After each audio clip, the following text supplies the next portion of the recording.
Dios tiene socios, Dios tiene amigos, Dios tiene hijos que quiere hacer obra. Él quiere hacer una obra con cada uno de nosotros y precisa que nosotros digamos sí, acá estoy. Dios, y empiezo diciendo, vamos a leer el libro de Juan 15 y Juan 13 y vamos a hablar de quien escribió el libro, que era un amigo de Dios, que era el apóstol Juan. Y una de las cosas que se me venía a la mente es que Dios quiere tener intimidad con nosotros, quiere ser amigo íntimo de nosotros. Y no es que Dios tiene favoritos, sino que Dios tiene íntimos. Me acordaba de este libro tan conocido, que Dios no tiene favoritos, Dios tiene íntimos, porque nos da a todos la misma oportunidad. Había 70, eran sus discípulos en aquel momento. Pero a 12 les dijo, con ustedes voy a tener un trato distinto. Con ustedes voy a ser amigos. No todos los que están cerca de Jesús son íntimos de Jesús. Muchos rodeaban a Jesús.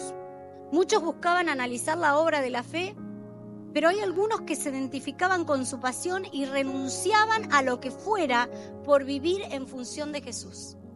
Eran aquellos que le sacaban una sonrisa a Jesús. Sacaban una sonrisa del cielo porque a ellos llamaba íntimos, porque eran sus amigos. No todos son íntimos, solo aquellos que lo elegían. Por eso Jesús, cuando habló de los 70, habló de que todos eran hijos. Pero a los 12 le dijo, no los voy a llamar más siervos, los voy a llamar amigos. Y Juan escribe en Juan 15, dice, este es mi mandamiento, ámense unos a otros, decía Jesús, en la misma manera en que yo los he amado. No hay un amor más grande que el dar la vida por los amigos. Ustedes son mis amigos si hacen lo que yo les mando. En esta parte Jesús le habla tanto de la amistad. Ya no los llamaré esclavos porque el amo no confía los asuntos en sus esclavos. Fíjense lo que es una sociedad, ¿sí? No los llamaré esclavos. Qué poderosa esta palabra, porque el amo no confía en sus esclavos los asuntos. Simplemente los esclavos obedecen. Pero Jesús iba a un nivel mayor con cada uno de nosotros, con cada uno de sus discípulos, y le dice, ustedes ahora son mis amigos, porque les he contado todo lo que el Padre me dijo. Todo lo que el Padre, y les da esa categoría, a esos 12 que estaban cerca de él, les da esa categoría de amigos. Y amigos quiere decir esto, ¿no? Quiere decir ser asociados. En la antigüedad, fíjense lo que yo escribí acá, en la antigüedad los siervos o los esclavos se consideraban poco más que un objeto. Era como que pasaban por al lado y no tenían significancia. Pero el deber de un siervo era nada más que obedecer, sin preguntar, sin involucrarse en lo que el amo estaba haciendo. Simplemente hay que hacer esto y obedecían. Entonces Jesús compara esto y dice, no va a pasar así con ustedes. Porque todo lo que yo decido hacer, todo lo que el Padre me dice que va a hacer, yo se los cuento a ustedes. Todo lo que oí del Padre, yo se los digo. No va a ser así con ustedes. La razón por la que el Señor antes en la antigüedad mandaba hacer una cosa, para el esclavo era irrelevante, no tenía ni siquiera por qué cuestionar, simplemente debía hacer esa tarea que le encomendaban, sin necesidad de entender las razones o los propósitos de tal orden. El amo no se detenía a explicar el por qué hacía algo, simplemente soltaba esa orden y el esclavo en aquel momento tenía que obedecerle. Sin embargo, Jesús a los 12 los estaba tratando de una manera diferente, diciéndole, los llamaré amigos. ¿Por qué? Porque en este contexto yo les cuento todo. Lo que yo oigo del Padre se los cuento a ustedes, porque están tan involucrados en mis negocios, en el reino, como lo estoy yo. Ese era un nivel mayor, era un nivel de trabajar juntos, de trabajar unidos, de ser socios. Era un nivel mayor. Ahora Cristo, Jesús, los trataba como amigos porque compartía con ellos sus sueños, sus planes y sus esperanzas. ¿Alguna vez Dios te habló de los sueños que tenía con vos? ¿De los planes que tenía con vos? ¿De la esperanza y de lo que ibas a hacer acá en la tierra? Si Dios te habló de eso, quiere decir que Dios te considera amigo. Que Dios está haciendo un contrato con vos de por vida para asociarse y trabajar juntos acá en la tierra. Si Dios te habló de eso, es porque Él te está revelando todo lo que yo del Padre te lo está haciendo saber, porque tiene un plan con vos. Él podría decir, hagan esto, hagan esto, hagan esto, y nosotros ni saber qué es lo que quiere hacer. Sin embargo, Él te llama amigo y quiere que sepas sus planes, porque quiere compartir con vos. Los esclavos en la antigüedad no sabían, era muy raro que esta relación existiera entre amos y esclavos. No había casi vínculo ni relación. Los esclavos en la antigüedad, algunos podían llegar a saber sobre los negocios de su amo, pero ni siquiera podían involucrarse. Algunos después de tantos años sabría cuál era la cosecha, qué había que plantar, qué no había que plantar, pero solamente después de tantos años sabían o se imaginaban, pero no tenían ese vínculo con el amo. Simplemente trabajaban. Otros, en cambio, algunos rara vez serían considerados como íntimos y compartían con ellos las confidencias. Después de trabajar tantos años, después de estar tanto tiempo juntos, empezaba a haber una amistad entre el amo y el esclavo. Y de eso se agarra Jesús, para enseñarnos en qué lugar nos quiere poner a nosotros.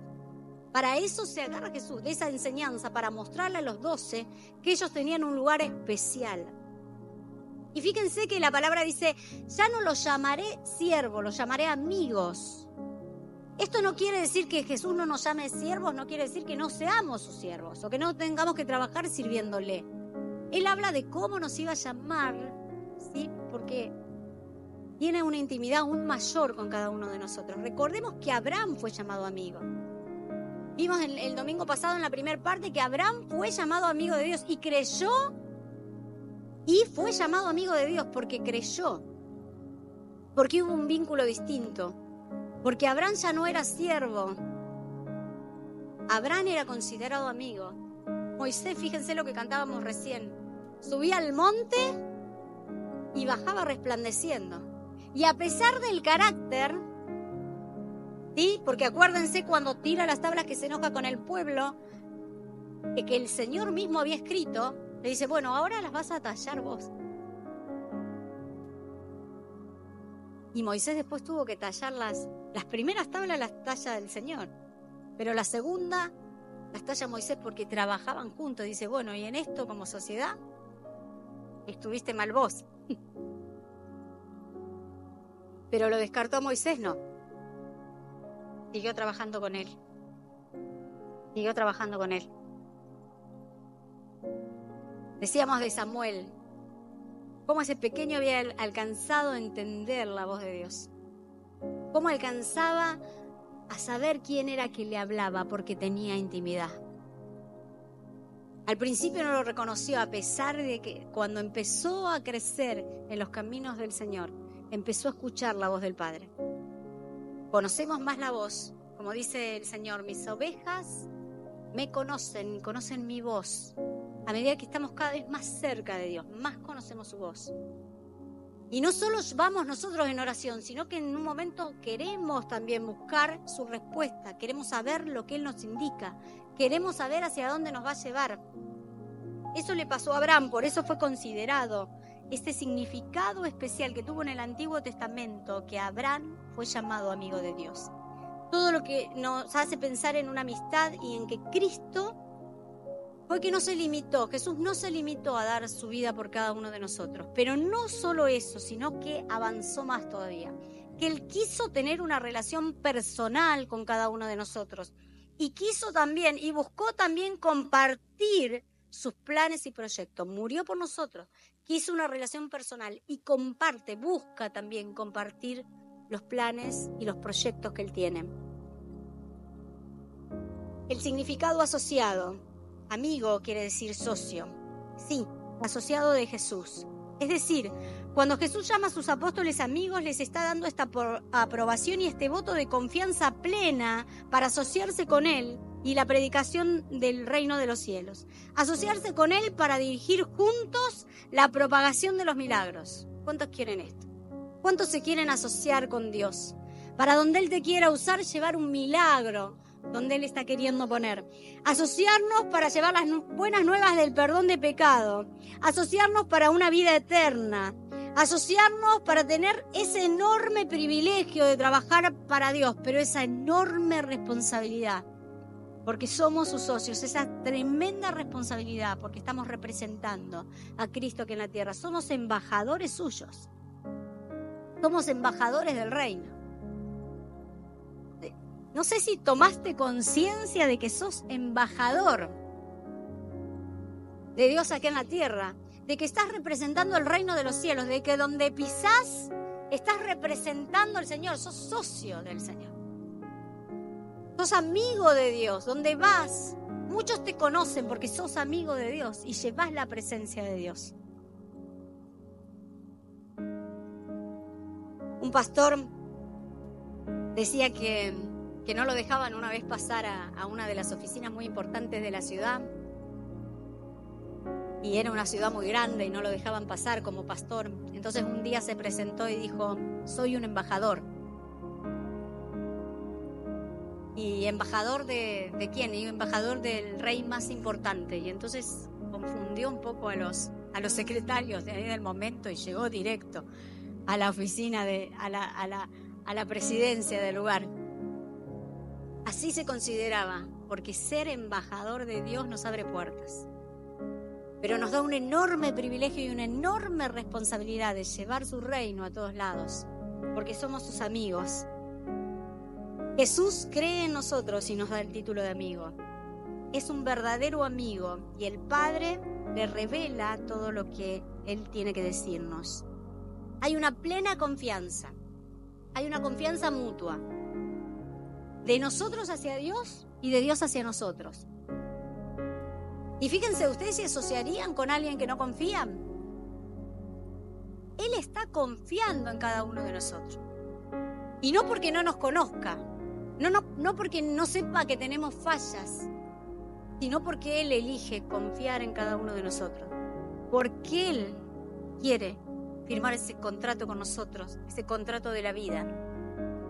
Él confía, hay una confianza mutua, hay un compromiso mutuo. Si vos hoy estás acá porque estás comprometido con Dios, déjame decirte que Dios está más comprometido con vos de lo que te imaginas. Él sale en tu defensa, sale delante tuyo. Él va a pelear por tu causa porque sos su amigo. ¿Cómo pelearías para defender a un amigo? Así mismo, Dios te va a defender. Porque sos su amigo. Así nuestra confianza es mutua y nuestro compromiso es mutuo. Y Dios, como confía en nosotros, también se compromete con nosotros, ¿sí? El segundo punto que puse es que tenemos que estar atentos a escuchar. Un amigo es el que está atento a escuchar los latidos del corazón de Jesús. Escucha los latidos del corazón de Jesús. Y acá voy a hablar de Juan, de quien escribió, ¿no? Y Juan 13... hay un discípulo que Juan nombra, es el discípulo amado, y aparentemente es el mismo, que se siente tan amado por Dios, por Jesús, que escribe el discípulo amado, y era Juan. Porque el Señor tenía a los 70 discípulos, tenía a los 12 que eran amigos, pero tenía un círculo aún más íntimo, que fíjense que Juan estaba en ese círculo, y es el que lo acompañó en momentos muy, muy especiales. Por ejemplo, en la transfiguración. El Señor se fue con 3 a ese momento. Y lo acompañó, Juan lo acompañó al Señor. Y Juan pasó un montón de cosas con él. Pero dice la Biblia que Juan se recostaba sobre el corazón de Jesús. Se recostaba sobre el pecho de Jesús, porque era su amigo verdaderamente. Y aquella noche de la última cena, dice que el discípulo amado reclinó su cabeza sobre el corazón de Jesús y escuchó sus latidos. Sintió el amor de Jesús por toda la humanidad. En Juan 13 dice: entonces Jesús, muy angustiado, exclamó y le dijo, le digo la verdad, uno de ustedes va a traicionarme. Los discípulos se miraron unos a otros sin saber a cuál se refería Jesús. El discípulo a quien Jesús amaba estaba sentado a la mesa a su lado. Simón Pedro le hizo señas para que le preguntara a quién se refería. Entonces ese discípulo se inclinó hacia Jesús y le preguntó: Señor, ¿quién es? Y Jesús le contestó: le contestó Juan, es aquel a quien le doy el pan que mojo en el plato. Y luego de mojar el pan se lo dio Judas, el hijo de Simón Iscariote. Acá vemos que Juan relata que Jesús estaba angustiado, porque Jesús sabía que de esos 12, de esos amigos íntimos, había uno que lo iba a traicionar. Pero sin detallar un poco lo de Judas, vamos a entender lo que le pasa a Juan, que logra darse cuenta que Jesús estaba angustiado. Y en ese lavamiento de pies, antes de la cena, en ese lavamiento de pies empieza a ocurrir algo verdaderamente milagroso. ¿Cuántos estuvieron acá en el lavamiento de pies ese día? Que fue tan maravilloso, ¿no? Que Dios se movió con tanto poder. Bueno, en ese lavamiento de pies de la noche antes de ir al Getsemaní y ser entregado, dice que se creó un momento santo. Durante un instante todos se olvidaron de juzgar a los demás, porque después de estas palabras de Jesús, cuando dijo: uno de ustedes, cuando parecía que era el círculo más íntimo y que ninguno podía hacer, después de esas palabras de Jesús, cada uno de ellos empieza a contemplar, excepto Judas, cada uno de ellos empieza a contemplar su propia miseria, comprendiendo que son capaces de cometer cualquier pecado. Cada uno, si bien no tiene el hecho ni la intención de traicionar a Jesús, de los otros 11, ¿no? Ante las palabras del maestro piensan que pueden ser capaces de cualquier infamia. Y es ahí cuando en el lavamiento de pie saben que Jesús está angustiado y cada uno empieza a decirle: ¿seré yo? ¿Soy yo, Señor? ¿Soy yo, Señor?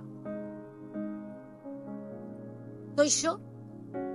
Cada uno en ese momento, después que Jesús dice eso, le cree de tal manera que empiezan a preguntarse y a cuestionarse ellos mismos. Más allá que no tenía ninguno de los 11 la intención de traicionarlo, empiezan a preguntarse y a ver su propia vulnerabilidad y el deseo de no querer hacer sufrir al Maestro, de no querer hacer sufrir a Jesús.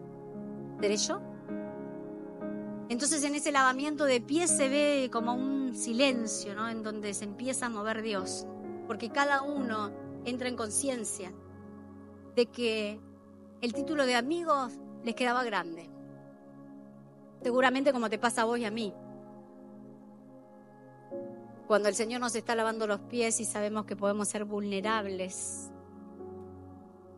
y que Él dice que uno lo va a defraudar y que uno dice: ¿seré yo? ¿Podré hacer esto? Ellos se dieron cuenta que ese título les quedaba muy grande. El mismo que firmaba asociarse con ellos era el mismo que lo veían agachado, lavándole los pies. Entonces, cuando van a la mesa, Juan, recostado sobre el pecho, dice que era el que estaba al lado del Maestro, al lado de Jesús, recostado sobre el pecho, le dice: ¿quién es? ¿Quién es? Y parece que este diálogo queda entre Jesús y Juan, aparentemente, porque Jesús le dice: al que yo dé el bocado de pan, que moje el pan y dé el bocado de pan. Era un acto de amor tan real y sincero. En aquella costumbre, dar directamente el pan para que alguien comiera era el acto de amor mayor que alguien podía hacer. Entonces Juan entiende, y sin juzgar siquiera a Judas, Juan sabe que cuando el Señor hace este acto se trataba de él. Jesús le da señal a Juan de que haría hasta en el último momento el acto de amor más real. Jesús le da señal a Juan del acto de amor real. De un acto de amor por quien él sabía que lo iba a traicionar. Juan no dice nada. Y asimila y entiende que Jesús estaba eligiendo dar amor hasta último momento. Y era de parte de él que venía ese amor. La señal, aquí la señal de Jesús para Juan, a quien yo dé un bocado con mi propia mano, ese símbolo de amor que se ve, ese símbolo de amor real. Todos ven el gesto de Jesús, Pero solo Juan conoce las palabras que explican este texto. Todos ven esa acción de Jesús, ese gesto. Pero solo Juan conoce, porque estaba al lado, porque estaba en su corazón, porque escuchaba los latidos del Señor, porque vio a Jesús angustiado. Y él lo escribió. Jesús muy angustiado. Jesús debía ir a la cruz. Sin embargo, fíjense, Jesús da señal a Juan, da una señal a Juan, y al darle el bocado a Judas le da una señal de su amor real. Era un acto que era un amor real. Por lo contrario, un beso también era un acto y un significado de amor. Sin embargo, Juan da una señal ficticia a los fariseos, de una señal que no era de amor, era hipocresía. Era simplemente para decir, a este tienen que apresar. Juan ve la señal y el gesto del Señor dándole el bocado a Judas. Judas también da señal a los fariseos, pero una señal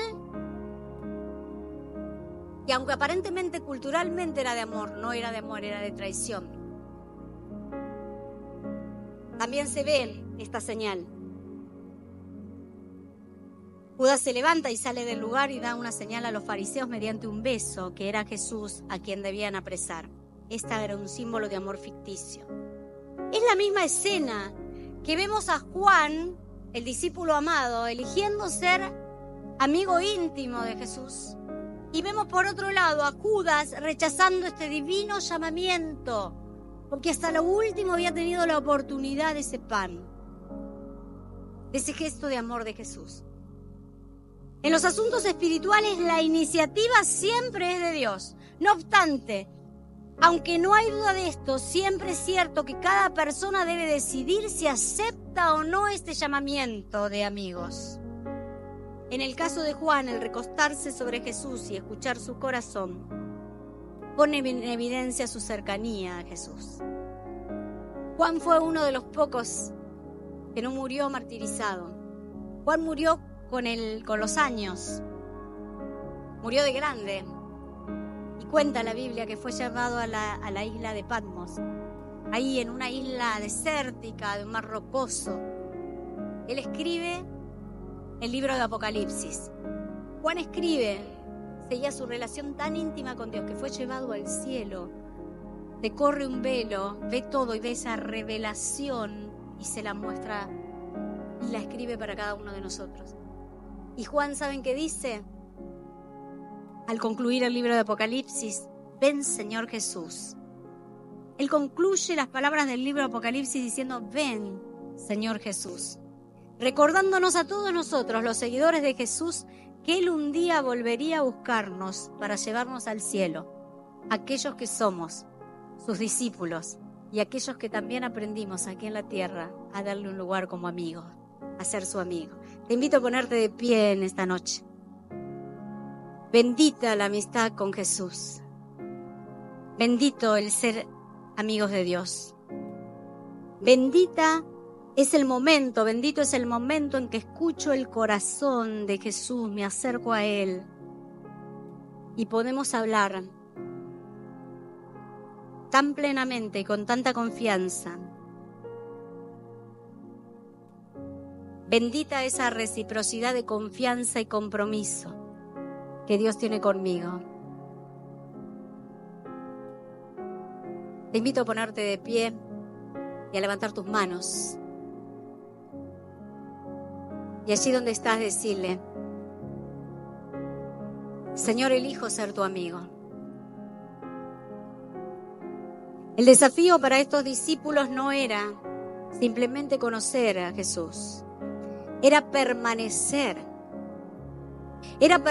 no importaba con cuán rápido empezaban la carrera. La cuestión era, como decía el apóstol Pablo, llegar a la meta, llegar al final de la carrera. El Señor decía permanecer, y hay una canción que marcaba mi corazón y que dice, en el altar te conocí, en el altar me quedo. En el altar te conocí, permanecer, así como lo hizo Juan, escuchando, recostado. en el pecho de Jesús, escuchando su corazón y entendiendo lo que Él quería.